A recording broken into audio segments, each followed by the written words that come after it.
ಆ ಒಂದು ಮಗುವಿಗೆ ಹುಟ್ಟುಹಬ್ಬದ ಶುಭಾಶಯಗಳನ್ನ ಆ ಒಂದು ಭಗವಂತ ಕರುಣಿಸಲಿ ಅಂತಂದ್ರೆ ಈ ಒಂದು ಶುಭ ಸಂದರ್ಭದಲ್ಲಿ ಆ ಭಗವಂತನಲ್ಲಿ ಪ್ರಾರ್ಥನೆಗೈಯುತ್ತಾ ಈ ಒಂದು ಮಗುವಿನ ಒಂದು ಹುಟ್ಟುಹಬ್ಬವನ್ನ ಈ ಒಂದು ಸುಸಂದರ್ಭದಲ್ಲಿ ಆಚರಣೆ ಮಾಡಿಕೊಂಡಂತ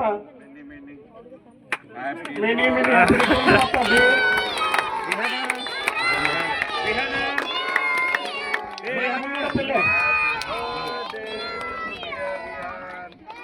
Rihan. Birthday to you, Rihan. Okay.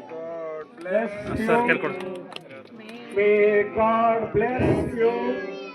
Many happy returns of the day.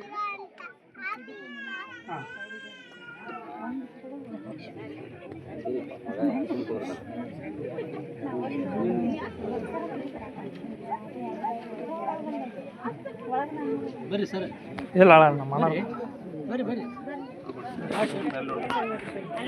ಮತ್ತೊಮ್ಮೆ